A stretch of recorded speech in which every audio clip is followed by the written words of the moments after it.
What's up, everybody? This is Chris Surratt bringing you another edition of the Car Concierge Show, the show that helps with the buying, selling, maintaining, and repairing of your vehicle. On today's show, we're going to check out some fraud charges that a car dealership caught over in Wyoming and just tell you that it's hard to buy cars these days. After that, we're going to check out a horrible story where there was a 3-year-old that was killed in a crash when a 14-year-old was driving a vehicle. 14-year-old. And last but not least, we're going to check out what the impact is of our gas prices when it comes to the Iran war being over. All right, let's jump straight into it. First off, we're going to check out this story about a car dealership over in Wyoming that is facing some fraud charges. And horribly, this is not uncommon, but you know, you always just have to vet your car dealers correctly. Let's check it out. In other news for you tonight, the owner of a Salt Lake City car dealership is facing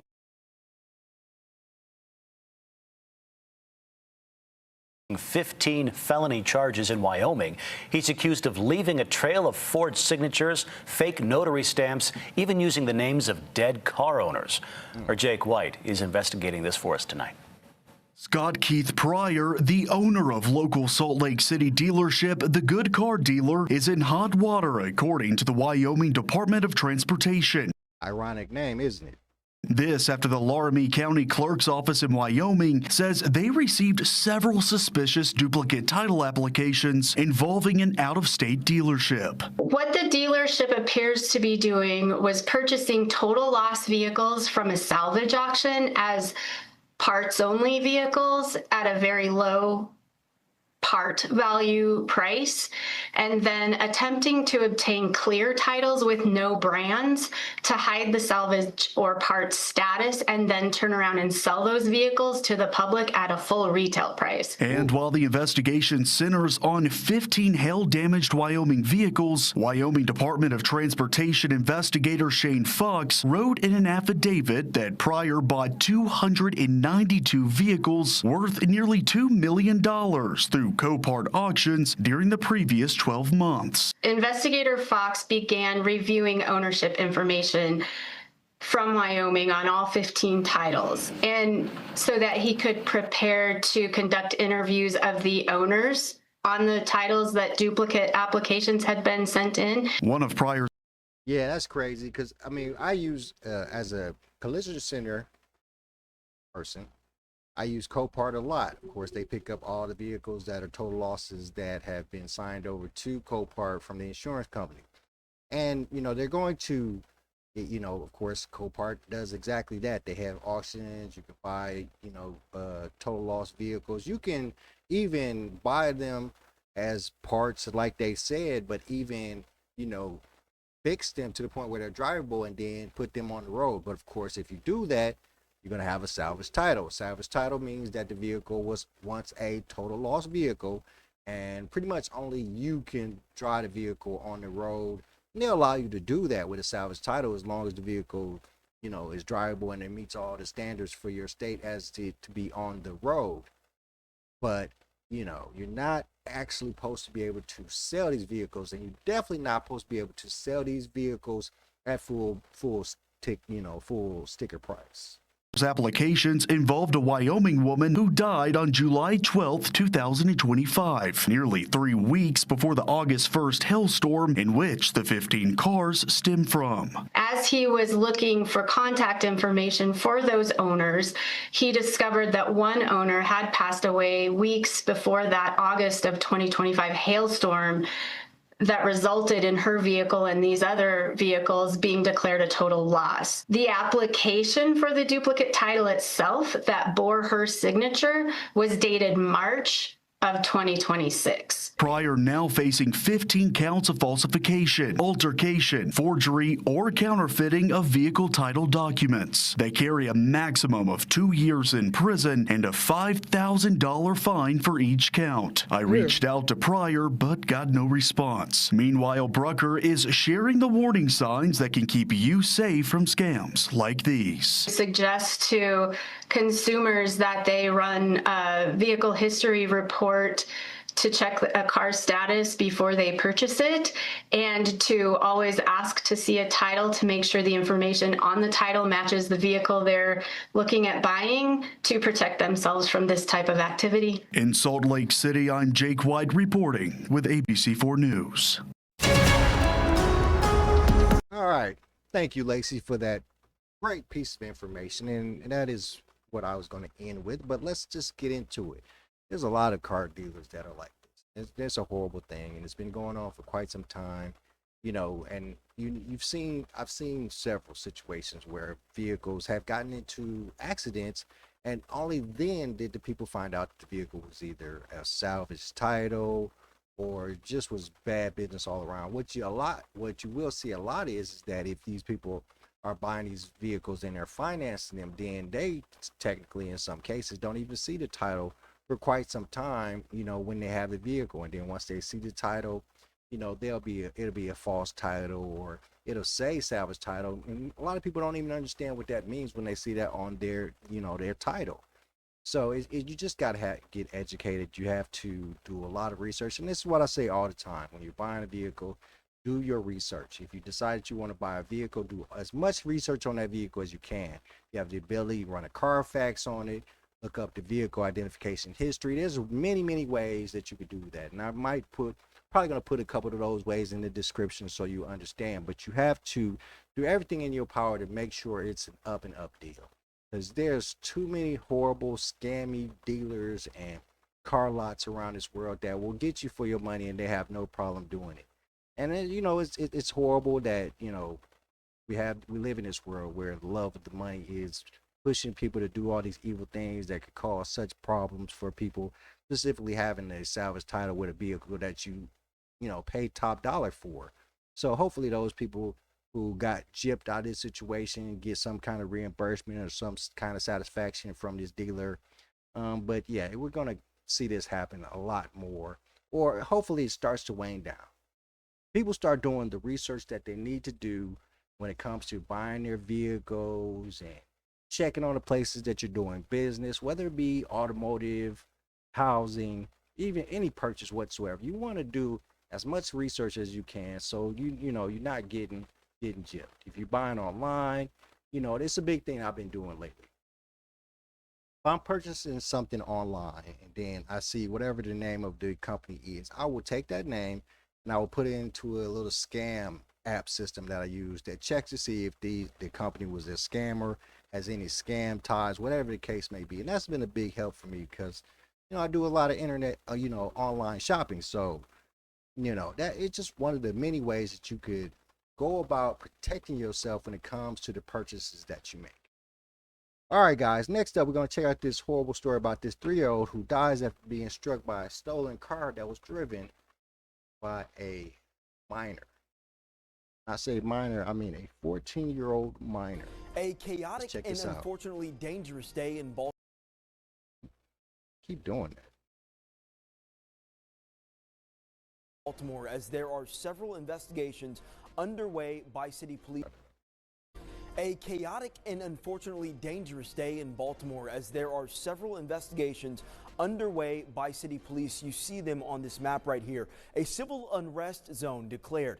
2 homicides and 2 deadly crashes, all unconnected, according to police. Hi, everybody, and welcome into WJZ News at 11. I'm Brian Reed. We begin with a 3-year-old now dead following a hit and run in southwest Baltimore earlier today. Police say the driver of the vehicle, a 14-year-old boy. Casey Baylor is on your corner in Baltimore City tonight, sharing how police were able to track him down. Baltimore police say the car the 14-year-old boy drove was reported stolen by a family member prior to that crash. The boy is now detained, and Southwest Baltimore neighbors are hurt to see someone so young lose their life. My heart just go out for the baby. Southwest Baltimore neighbor Bobby Williams' heart aches knowing a family lost their 3-year-old girl. I'm sorry for the mother, and I'm sorry definitely for them children. Williams says her neighbors told her about the afternoon crash on her block. And I've been here 37 years. You know, we hear about a lot of things. But she says she's never heard of a toddler getting killed in a crash in her neighborhood. Just after 1 Saturday afternoon, Baltimore police officers rushed to West Pratt Street near South Monroe Street for a pedestrian crash. Officers found a 3-year-old girl with severe life-threatening injuries. Medics took her to the hospital where she later died. I couldn't even believe it. The driver, a 14-year-old boy, left the scene. Detectives say officers received a description of the vehicle over a broadcast and later found the car and driver. Williams believes both families are in pain right now as detectives search for more answers in this investigation. Other neighbors expressed their disappointment, wondering how that 14-year-old boy got a hold of the vehicle. At this time, it's unclear what charges, if any, that 14-year-old will face. Reporting on your corner in Baltimore City, I'm Casey Baylor for WJZ. Yeah, we know exactly how he got the keys. We will, of course, we'll find out fully. But we're talking about a 14-year-old child who was driving a vehicle that was owned by some family member of his. Dollars and Donuts, probably one of his parents' vehicle, which means that he got the vehicle from their home and he took it, didn't tell anybody, had a much little joyride, ended up killing a 3-year-old child. This is the horrible situation that we talk about when it comes to our youth and our teenagers and how they're being supervised, how they're being guided, how they're being led to do or not do the correct things.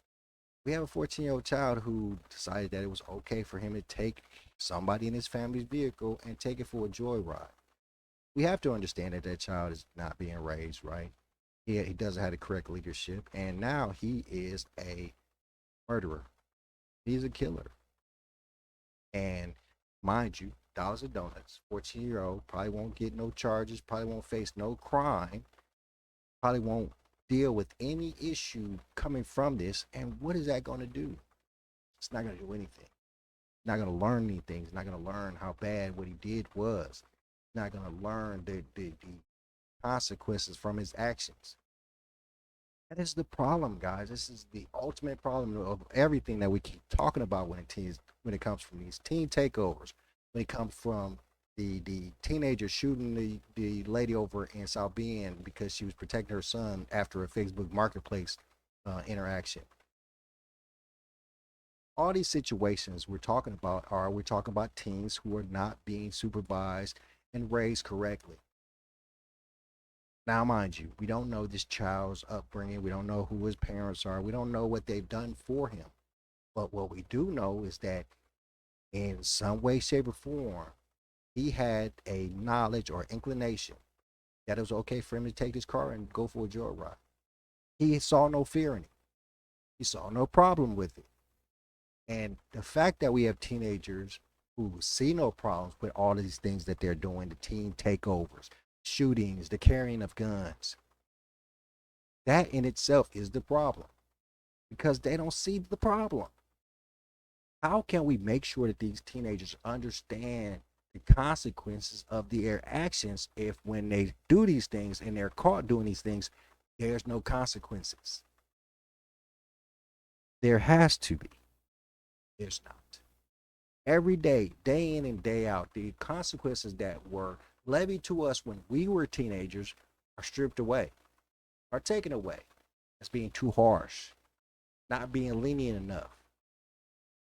But let's face it, did our teenagers from our sector have the same issues? They were bad. All teenagers are bad per se. All children lie as soon as they open their mouths. Now we're talking about situations where these teenagers are committing crimes, bad crimes, to the point where they're stealing cars and killing 3-year-old children. It's truly sad. And the only way that we can really, truly fix this problem is get to our teens. We have to teach them about these bad things that they're doing and how they're going to affect their lives in the future. That's what they don't understand. They're just having fun for the now. We have to understand and we have to teach them that you do these things and you're caught, you do these things and you're labeled such a thing. It's going to affect your future. It's going to affect your ability to live your life successfully when you get older. And you definitely need to think about that now.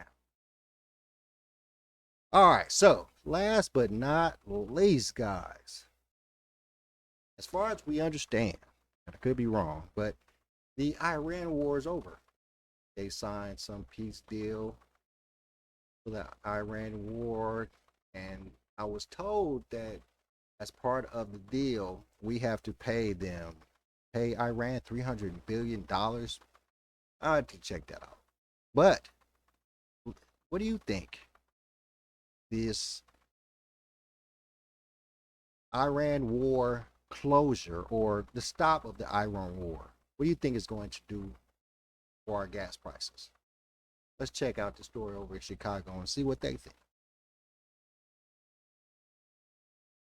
President Trump says the U.S. and Iran have reached an agreement to end the war and reopen the Strait of Hormuz. The president announced the news on Truth Social, writing, quote, "Ships of the world, start your engines. Let the oil flow." Dignitaries from both Iran and Pakistan confirmed an agreement has been finalized, but the exact terms of the deal are still unclear. Our Marissa Sulek joins us now with the latest and what this could mean for gas prices. Yeah, Dave, right now this agreement is expected to be signed Friday in Switzerland, but experts at Gas Buddy say the next few days will be very telling, especially if traffic begins to move through the Strait of Hormuz. They say if the deal progresses in the right direction, we could see gas prices dip below $3.75 a gallon before the 4th of July. One driver we spoke with today says he will believe it when he sees it. I just don't think it's going to be before the 4th. I think our president is kind of selling us something that probably really can't happen. David Saunders says he thinks it may be a while before the $4.55 per gallon price at the Skokie gas station goes below the $4 mark. Unfortunately, I do delivery and catering, and so it's kind of pricey. Kind of pricey. It's $5.39 right now. I just filled up here in California. Man, you better enjoy the gas prices, fool. But with the U.S. and Iran now signaling a deal has been struck, gas experts say crude oil is already down 5%. Meanwhile, shares are going up. The future for the S&P 500 was up 1%, and the Dow Jones gained 0.8%. Today, President Trump confirmed the initial agreement on Truth Social and authorized an end to the U.S. naval blockade of Iranian ports. Iran confirmed their agreement but signaled implementation would not start until the deal is signed Friday in Switzerland. Details of the agreement have not been released, but Iranian officials say they include an end to military operations in Lebanon. It's unclear if Israel agreed to ceasing operations there. Broader negotiations on issues like Iran's nuclear program are expected to continue over the next 60 days. Some energy experts say it may take months for oil prices to stabilize. That's because shipping and insurance companies want to be confident the pact will hold. Once again, this is the problem I'm having with this whole situation is that we keep on acting like that the U.S. gets a majority or any amounts of our oil from the Strait of Hormuz or any of these other locations. That's not where we get our oil from. So I don't see how they're sitting here acting like this war with Iran is the key thing that is affecting our, gas prices going up. That is just greed. I keep saying it's just greed. It is the use of the facts of the war with Iran to raise the prices under the assumption or idea that we need this gas or gases at a premium because of the Strait of Hormuz. We get 90% of our gas from ourselves. It would not matter if the Strait of Hormuz was open or not. That's why it just blows my mind that people keep saying that the prices of the gas is really falling or pertaining to this war. It's not. It's greed. It's the ability for the gas companies to raise the prices with the thought in your head that the gas prices are going up because of this war, and it's not. CBS News reports separate meetings with each side will take place in Doha leading up to the official signing. The Iranian deputy foreign minister says the writing of the memorandum of understanding between the U.S. and Iran has been finalized and confirmed it is scheduled to be signed on Friday. Dave. All right, Marissa, thank you. It don't matter not one damn bit that war is over to how much we're paying for gas. We're paying the extreme amounts for gas because the gas companies desire to raise the prices under the guise that the Strait of Hormuz is where they're getting their oil from, and we know for a fact that that's not where we're getting most of our oil from.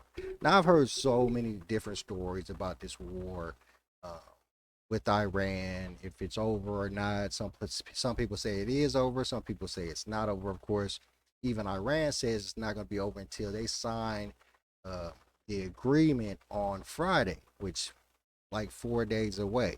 So obviously the war is not completely and utterly over, and we're going to still be continuing with high gas prices because they can. That's the only reason we're dealing with these high gas prices. If they really didn't want us to pay these high gas prices, they would do away with the gas tax. There's so many ways to lower the cost of gas for your average American without worrying about what's going on at the Strait of Hormuz. Once again, we are not a country that gets a majority of our oil from other countries. We are not. We get a majority of our oil from here. Now, mind you, we might get a little bit of oil from the Strait of Hormuz or from some other countries, but not a majority. Majority of our oil is got from oil, crude oil, or gas, whatever, how you want to look at it, is gotten from ourselves, which tells us that the gas prices that we continue to see go up and stay high, they're not going to go down. When July 4th hits, I will bet you cash money that I'm still paying over $5 a gallon for gas here in California. I know it's going to be true. If it does go lower, I will apologize, but it's not. Because, once again, only people who are controlling the cost of gas are the gas people. Not the Strait of Hormuz, not the war in Iran, not Donald Trump. But the people who provide us with gas are the ones who are controlling the cost that we are spending on this gas. So, shout out to Indiana and all these other states that decided that they were going to get rid of the gas tax so their constituents could pay less for gas, because the gas tax is not dealing directly with the gas, companies. It's dealing with the states. So, you can hope that your state, not California, but your state has done away with the gas tax, and that's lowered the price of gas that the price that you're spending on gas, because I'm telling you right now, by July 4th, before or after, I don't think the gas price is going to change very much.